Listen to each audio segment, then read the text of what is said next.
The OPEC Plus alliance is extending oil production cuts through 2025 in an effort to increase oil prices. The production cartel agreed to maintain 3 sets of cuts, reducing total output by 5.8 million barrels a day. Oil prices tumbled more than $2 a barrel today to their lowest in nearly 4 months. Patrick DeHaan is the head of petroleum analysis at GasBuddy. He's joining us now with a little bit more on exactly what this means for the consumer. So give us the brief explainer of what's going on right now. Yeah, Lawrence, as you mentioned, over the weekend, OPEC met to extend those production cuts. The market had largely anticipated that they would do that again. They've been doing this every few months, really since last spring and summer when oil prices tumbled to $65 a barrel. But the market didn't react in the way you might expect. OPEC extending these cuts, you would think that oil prices would go up.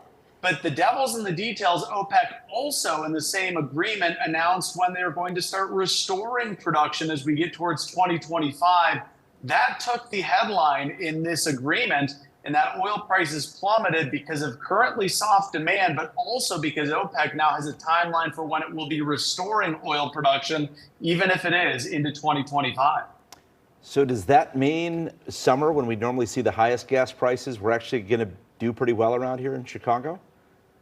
Well, we should. Now, we also saw a couple of refinery snags just before Memorial Day. Those refinery issues have cleared up. So if you don't need to fill your tank, hold off. The good news is that while Chicago's price spiked just ahead of Memorial Day to $4.45 a gallon, prices are down almost 20 cents since then.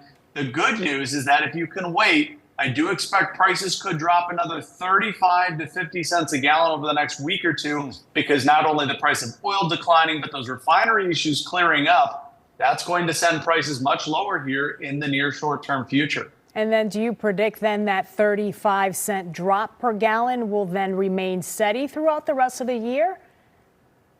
Well, it certainly could. That becomes more of a question on, will we see more refinery snags throughout the summer? That's certainly a possibility, and that could bring prices back up eventually down the road. But if there are no refinery issues to worry about, we could see the Chicago average below the $4 a gallon mark through the end of the summer. The other wild card, hurricane season, it's supposed to be very busy. That can impact refineries down in Texas and Louisiana as well.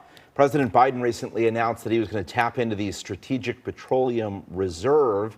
And a lot of people saw that as a political move. Obviously, he's up for re-election in the fall. I wonder your thoughts on tapping that. Well, as you mentioned, the president released gasoline from the Northeast Gasoline Reserve, not to be confused with the Strategic Reserve. It even has caught me off guard sometimes when I talk about this. Congress mandated the shutdown of that Northeast Gasoline Supply Reserve. That's what the president's doing, essentially taking a victory lap for something that Congress mandated. However, today, interestingly enough, when it comes to the Strategic Petroleum Reserve, which President Biden tapped at 180 million barrels back in after Russia's invasion, the Department of Energy today announced another repurchase of 3 million barrels that will be going back into the SPR here. Those barrels scheduled to be delivered by November. All right. Thank you so much, Patrick DeHaan with GasBuddy. We appreciate your time. Thank you.